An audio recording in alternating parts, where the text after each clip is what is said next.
À Albuquerque, dans l'État du Nouveau-Mexique aux États-Unis, Megan Walsh est la directrice de l'agence d'adoption La Familia.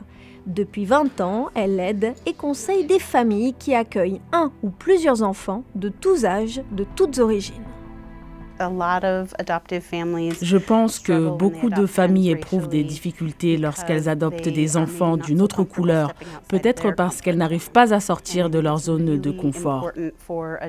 Il est très important que les familles adoptives réalisent que, pour un enfant, être en minorité dans sa propre famille, cela peut être très difficile.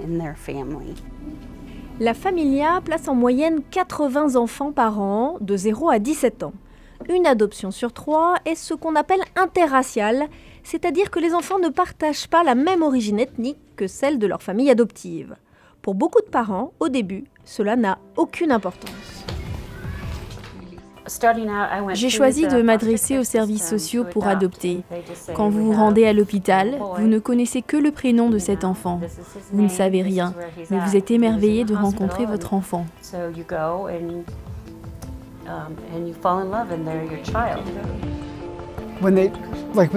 Quand parfois on nous demande si les enfants sont les nôtres, c'est sûr qu'ils sont les nôtres. Et depuis le premier jour, peu importe d'où ils sont venus, ils sont avec nous désormais. Ces adoptions interraciales posent un certain nombre de difficultés supplémentaires.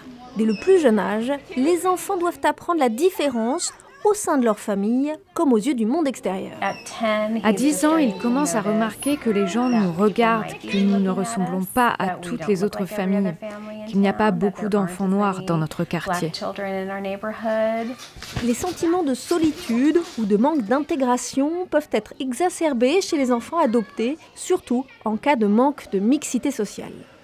La première chose que les familles doivent faire quand elles élèvent un enfant noir ou d'une autre ethnie, c'est de trouver des professionnels, médecins, professeurs qui partagent l'origine ethnique de leur enfant. Les soins de la peau ou des cheveux, voilà une autre difficulté pour les familles blanches qui adoptent des enfants noirs, particulièrement les petites filles.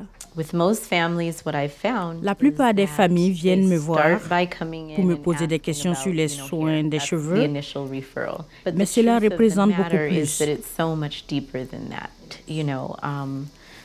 C'est relié à l'estime de soi, bien sûr, comment un enfant se sent dans un endroit comme le Nouveau-Mexique, où la population d'origine africaine est si peu nombreuse. Parfois, je rentre dans une salle et la première pensée qui me vient est « Y a-t-il une autre personne noire dans cette salle à qui je pourrais parler, qui me ressemble ?» Apprendre à valoriser toutes les personnes, quelle que soit leur origine ethnique, et ne pas avoir peur de ce que nous ne connaissons pas. Je pense que c'est ce qui est vraiment important.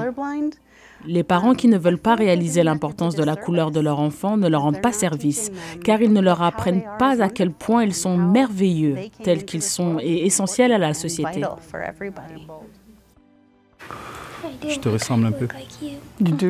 Tu viens me ressembler, hein?